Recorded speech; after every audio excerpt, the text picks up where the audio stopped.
Bonjour, c'est Alexandra et Emma de l'association Bezawake et nous vous préparons ces petites vidéos pour répondre à quelques questions que nous rencontrons au cours des salons ou lorsque nous accompagnons certains tirages. Donc la question du jour, ça va être: est-ce que je peux tirer pour quelqu'un d'autre que moi? Première possibilité, je connais la personne, elle est à distance, elle est loin et elle aurait envie d'avoir un tirage, de découvrir le jeu par exemple. C'est ma sœur par exemple qui est à l'autre bout de la France. Donc là, comment je vais faire? Donc au téléphone, on peut imaginer, donc vous installez tout votre jeu de cartes, la personne est au bout du fil. Et donc pour les deux premières cartes, oui et non, vous lui demandez est-ce qu'elle veut prendre la carte droite, celle de droite ou celle de gauche.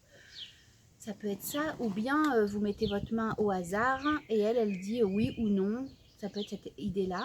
Pour les blocages, il y a plusieurs possibilités. Vous les étalez toutes et vous lui demandez lequel numéro. Il faut savoir qu'il y a 37 blocages. Donc il faut demander 1 sur 37. Ou bien vous faites passer votre main comme ça et elle, quand elle le sent, elle vous dit stop. Et quand vous êtes au bout, s'il n'y a toujours pas dit stop, et ben vous revenez. Voilà, vous pouvez faire cette technique-là. Et à ce moment-là, vous faites ça pour tous les stades.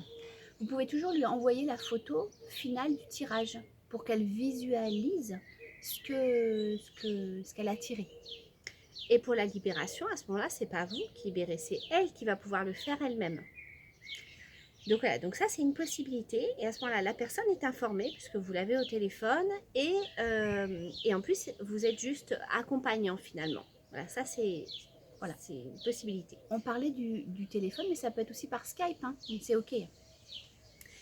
La deuxième possibilité, c'est que j'ai envie d'aider quelqu'un et à ce moment-là, j'ai envie d'utiliser les cartes de l'invisible pour l'aider à se libérer de quelque chose pour qu'il avance parce que je me doute que ça va pouvoir l'aider.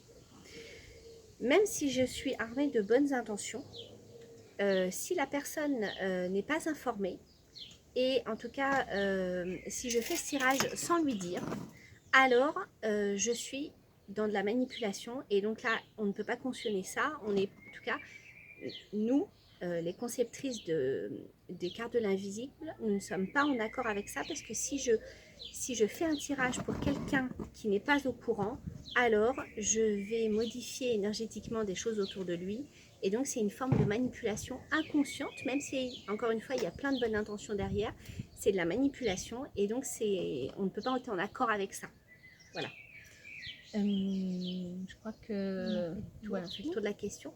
Si vous avez des questions, n'hésitez pas. Nous espérons que cette vidéo qu'elle vous est utile, qu'elle vous ait été utile. Et à bientôt. N'hésitez pas à aller sur www.bizawake.com. Bye bye. Au revoir.